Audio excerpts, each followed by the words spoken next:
Marvel's What If Season 2 Episode 3 is a festive joy, paying homage to definite Christmas movie Die Hard and making Happy Hogan the hero. The animated episode is easily one of the most fun MCU releases and perfectly matches up to the spirit of the season. There's humor, heart, and a new type of Hulk for the Marvel timeline. But what does it all mean? And how well does the Die Hard parody actually work? These questions and more are answered in this full explainer of What If Happy Hogan Saved Christmas. What If's Die Hard Parody Explained. Episode 3 is essentially a smartly observed Die Hard homage. In place of Alan Rickman's Hans Gruber, Justin Hammer plays the invading villain, and the Avengers Tower stands in for the Nakatomi Plaza. Happy, of course, is John McClane and Darcy Lewis is Al Powell, as she identifies herself in a particularly meta moment. All the major moments get referenced, from Happy crawling through the vents to putting a villain in the elevator and Gruber's iconic death. There are obviously differences. John McClane didn't use Bruce Banner's blood to turn into a Hulk to save the day as Happy does, but it's an affectionate and perfectly timed passage. The what if element is what if Justin Hammer took revenge on Iron Man by infiltrating the Avengers Tower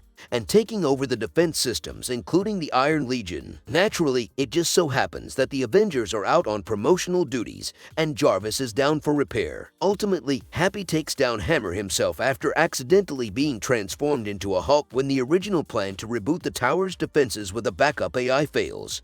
Tony Stark's Hulk cure explained, as Happy hides from Hammer and the hijacked Iron Legion drones, who are seeking to steal a vial of Bruce Banner's blood to turn Hammer into a Hulk. It's revealed that Stark was developing a Hulk cure. Interestingly, it seems Iron Man's experiment sought to keep Banner's ability to transform into the Hulk, but without the anger issues. While it may seem strange that Stark doesn't look to cure Banner outright, that actually fits with what's established elsewhere in the MCU. In She-Hulk, it's revealed Iron Man built Hulk's lab in Mexico to help him transform into Smart Hulk. It could be that Stark's earlier experiments led to the epiphany that Hulk could never be cured, leading in turn to Banner and Stark hypothesizing that balance was the only cure. And there is some suggestion that Stark actually valued the Hulk too much to lose his influence as one of Earth's defenders. Why Happy Hogan's Hulk is purple and speaks. The major differences between Happy Hogan's Hulk mutation and Banner's are the color and the fact that he can speak. Happy Hulk is purple. Perhaps modified versions of pure Hulk blood create more monstrous mutations. In the comics, the most prominent purple Hulk was Norman Osborn, who used powers taken from Super Adaptoid to steal Red Hulk's powers